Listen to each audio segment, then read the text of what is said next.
It's February 9th, 2004. A young woman's black Saturn swerves off a snow-covered road in rural New Hampshire. Within minutes, witnesses arrive. They see her. She's alive. She refuses help.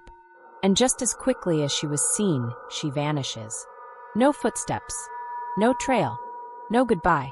The only thing left behind, a car with a cracked windshield, and a mystery that still haunts America to this day. Maura Murray was, on the surface, a promising 21-year-old nursing student at the University of Massachusetts Amherst. Born on May 4, 1982, she grew up in Hanson, Massachusetts, an honor student, an athlete, a daughter with drive. But her life wasn't without complexity. In the weeks before her disappearance, Maura had gotten into legal trouble for using a stolen credit card to order food. She had also crashed her father's car after attending a party, just days before she disappeared. Behind the studious exterior, something was unraveling. The day she vanished, Maura sent emails to her professors saying there had been a death in the family. There hadn't. She packed up her dorm, clothes, textbooks, toiletries, and withdrew $280 from an ATM. Then she bought alcohol from a liquor store, got in her car, and drove north. Alone. Where she was going and why has never been explained. Around 7:27 p.m., a resident of Haverhill, New Hampshire, called 911. A car had crashed into a snowbank along Route 112, also known as Wild Amanuensis Road. The woman behind the wheel, Maura, was visibly shaken. But when Butch Atwood, a nearby school bus driver, stopped and offered help, Maura insisted she'd already called AAA. He knew that was impossible. There was no cell service in the area. When police arrived about 10 minutes later, Maura was gone. Inside the car, the alcohol she purchased, her textbooks. The cracked windshield suggested a forceful impact, possibly her head hitting the glass. Her phone and wallet were missing, but no footprints led into the woods. It was as if she'd been erased.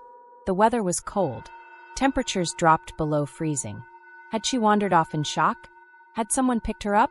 Or had something darker happened in those 10 unaccounted minutes? The initial police response was slow. Maura was considered a missing person, but not necessarily in danger.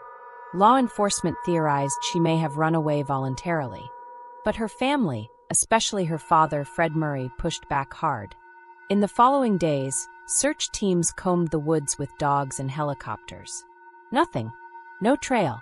Not a single confirmed footprint. Her scent was traced briefly up the road, possibly to where a car had picked her up. Police discovered that Maura had been searching online for directions to Burlington, Vermont, and places to stay in New Hampshire. She may have been planning a getaway. But from what? A week before disappearing, she had a phone call with her sister that ended in tears. Just before the crash, she emailed her boyfriend saying, "I love you more than anyone. I don't feel like talking to anyone. I promised to call today." Her boyfriend, stationed at West Point, received a strange voicemail days later. Just breathing. No words. Still, no one came forward to say they'd seen her, on foot, in a car, or in any nearby town. The case went cold quickly. No confirmed sightings, no suspects, no answers. In the years since, Maura's disappearance has become one of the most heavily analyzed unsolved cases in internet history. It has sparked documentaries, podcasts, forums, and even amateur investigations. Her case is often called the first crime mystery of the social media age. In 2006, a volunteer search uncovered fragments of bone and clothing in the area, but testing yielded no match. In 2021, the FBI launched an official digital tip portal for Maura's case, a rare step that reignited national attention. But the outcome remains the same: no arrests, no closure. Her family still searches. It's been over 20 years since Maura Murray vanished into the cold New Hampshire night.